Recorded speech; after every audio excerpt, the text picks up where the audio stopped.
नाटकाचा इतका सुंदर अनुभव आपल्या बरोबर असतो आणि तो एक आपण त्याला हँगओव्हर म्हणू, तो हँगओव्हर बरोबर घेऊन जायला आवडतो. त्यामध्येच तुमच्या त्या हँगओव्हरच्या मध्ये मी बोलणं बरोबर नाही. जो नाटकाचा परिणाम प्रेक्षक म्हणून माझ्या मनावर झालाय तोच तुमच्या देखील मनावर झालाय. तोच घेऊन आपण बाहेर जायला आपल्याला आवडतो. तो सुगंध जो आहे तो आपल्या तनामनामध्ये दरवळत राहिलेला आपल्याला आवडतो. त्यामुळे मी जास्त बोलणार नाही. फक्त मी प्रेक्षक म्हणून प्रथमतः मी सर्व या जो चमू आहे या नाटकाचा त्यांचं सगळ्यांचं खूप कौतुक करतो मनापासून. खूप खूप कौतुक, खूपच कौतुक. कारण इतका गंभीर, इतका अनभिज्ञ असा विषय. अनभिज्ञ मी शब्द मुद्दाम वापरीन कारण अजूनपर्यंत त्यांनी मगासपासून चैतन्य सांगतोय मगासपासून की हा विषय कळला पण आहे आणि कळला पण नाहीये, दाराशी पण आहे, आतही आलाय. त्याच्यावरचे प्रश्न अजून सुटलेले नाहीयेत, काही सुटतायत आणि भूमिका दोन्ही बाजूनी अतिशय प्रखरपणे मांडली जाते. अशा नाजूक वेळी, अशा नाजूक वेळी समाजाच्या ह्या नाजूक वळणावरती हे नाटक घेऊन येणं, ते इतक्या छान पद्धतीनं, इतक्या हसत खेळत त्याचं शिक्षण देणं. मुख्य म्हणजे जॅकीनी जसं सांगितलं त्यांनी सगळं पहिल्या हाफमध्ये जसं समजावून सांगितलं की याचा फुल फॉर्म काय, तिथपासून पुढे LGBTQ पुढची जी अक्षर आहेत ती कुठली आहेत, ह्या इथपर्यंत सगळं शिक्षण देणं आणि त्याबद्दलची आपली भूमिका इतकी नम्रपणे मांडणं, हे फार मोठं चॅलेंज होतं किंवा आहे, जे ह्या सगळ्यांनी मिळून पूर्ण केले, विशेषतः रायटर डिरेक्टर यांनी. आणि त्यानंतर ह्या सगळ्या अभिनेत्यांचं कौतुक आहे. काय कामं करतात त्यांनी सांगितलं की चेहरे नसलेले हे अभिनेते आहेत, पण फार वेळ नाहीये, हे तुम्ही एन्जॉय नाही करू शकणार फार वेळ. तुम्हाला चेहरे निर्माण तुमचे झालेले आहेत ऑलरेडी. तुम्ही तुमचे चेहरे डोळ्यात मनात साठवून घेऊन चाललेलो आहोत. तुम्ही सगळेजण आमच्या स्वप्नात येणार आहात रात्री, तर तुम्हाला चेहरे कसे नाही. अप्रतिम काम करता. आणि आम्ही खूप नाटकं बघतो, मी आणि गिरिजा, आम्ही सगळ्या नाटकांना जाऊन बसतो. राहुलजींना माहिती आहे, मी सगळी नाटकं बघत असतो.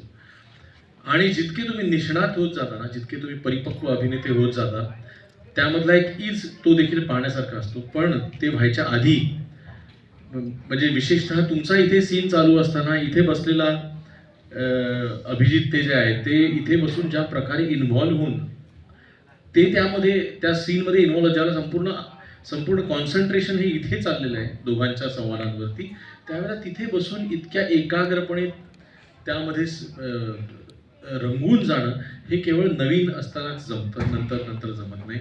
हे नाविन्य तुम्ही अगदी अजून 100-500 प्रयोगानंतर देखील टिकवून ठेवा. ह्या तुम्हा सर्वांना शुभेच्छा. आणि तुम्हा सर्वांना आवाहन म्हणेन किंवा विनंती म्हणेन की असा विषय मांडला जातोय, सगळी नवीन लोक आहेत.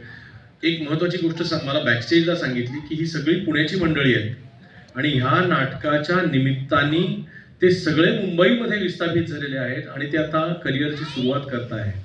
इतकं मोठं धाडस एकत्रितपणे सगळ्यांनी केलेलं मी तर ह्या आधी कधी ऐकलेलं नाहीये. त्यामुळे आपण सगळ्यांनी यांच्या पाठीमागे उभं राहिलाच हवं.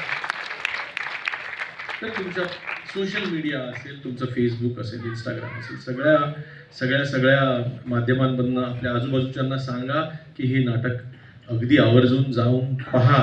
कारण ह्या नाटकामधली घटना कधीही आपल्या घरात घडू शकते, हे त्यातलं वास्तव आहे. तर तुम्हा सर्वांना खूप खूप शुभेच्छा, अभिनंदन. 500व्या प्रयोगामध्ये मला बोलवा आणि ह्या इतक्या चांगल्या नाटकाचा मला गायक म्हणून भाग करून घेतला त्याबद्दल तुमचा मनापासून मी तुमचा आभारी आहे. आणि ह्या गाण्याचे देखील सगळी आता आपण सगळ्या जगापर्यंत ही गाणी पोहोचवण्यासाठी एकविरा म्युझिकनी साथ दिलेली, तर त्यासाठी मी गायक म्हणून गिरिजा गुप्ते तुमचे आभार मानतो. Thank you very much everyone. Thank you. मी योगेश सोनी यांना विनंती करतो त्यांनी आपलं मनोगत व्यक्त करावं. ॲक्च्युली अवधूत दादांनी सगळं सांगितलेलं आहे, त्यामुळे मी परत बोलण्याची काही गरज नाही आहे, कारण त्यांनी सगळेच मुद्दे कव्हर केलेले आहेत. पण जस्ट फक्त एक 2 मिनिटात सांगतो की अशा विषयाला हार्दिक शुभेच्छा सगळेच देतात, पण आर्थिक शुभेच्छा देणं खूप गरजेचं असतं, जे या दोघांनी दिलेलं आहे. सो या दोघांकरता एकदा जोरदार त्या गाणे निर्माते ऐकतात. म्हणून असे विषय हे जगवले पाहिजेत, तरच ते जास्तीत जास्त लोकांपर्यंत पोहोचतील. सगळ्यात आधी तुमच्या सगळ्यांचं फार कमाल आहात तुम्ही, हॅट्स ऑफ टू यू. आणि तुझा आवाज फारच अप्रतिम आहे, म्हणजे फार मजा आली ऐकून. सगळ्यांची कामं, जसं अवधूत दादा म्हणाला की इथे प्रसंग चालू असताना सुद्धा कुठल्याही व्यक्तीच्या चेहऱ्यावरती ब्लँक एक्सप्रेशन्स नव्हते. प्रत्येक जण सगळं, ऍक्च्युली मला गाव दिसलं इन्व्हॉल्व्ह होत असताना, कारण एवढे सेट्स आहेत. इकडे एक रसवंती गृहाचा सेट आहे, त्या मुलीच्या घरातला सेट आहे. ज्या पद्धतीने सगळी कोरिओग्राफी केली, आउटस्टँडिंग.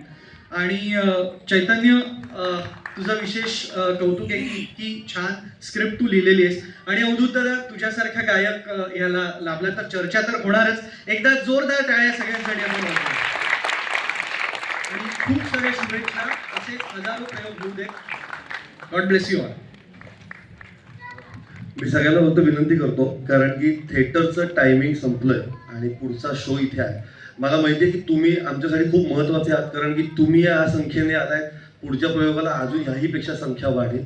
फक्त एकच विनंती आहे की कलाकार सगळे चेंज करून बाहेर येतील. तुम्हाला त्यांना भेटायचं असेल, त्यांच्याशी संवाद साधायचा असेल तर नक्की सांगा. आमचे प्रतिनिधी आहेत, तुम्ही त्यांना तुमचे व्हिडिओ बाईट्स देऊ शकता. पण एक 10 मिनिटात आम्ही सगळे बाहेर तुम्हाला भेटतो, कारण की पुढचा कार्यक्रम आहे. जसं हे नाटक झालं तसं पुढचाही कार्यक्रम तेवढाच नीट व्हावा हीच सगळ्यांची प्रार्थना असते. सो थँक्यू तुम्ही आला. आणि हा विषय आम्ही कोणालाही सांगितलेला नाहीये की नक्की हा जोडीचा मामला कोणाचा आहे. तर शक्य झाल्यास तुम्हीही आत्ता हा जोडीचा मामला नक्की कोणाचा आहे हे लोकांना न सांगता त्यांना इथपर्यंत पाठवलं तर खूप आनंद होईल. Thank you so much.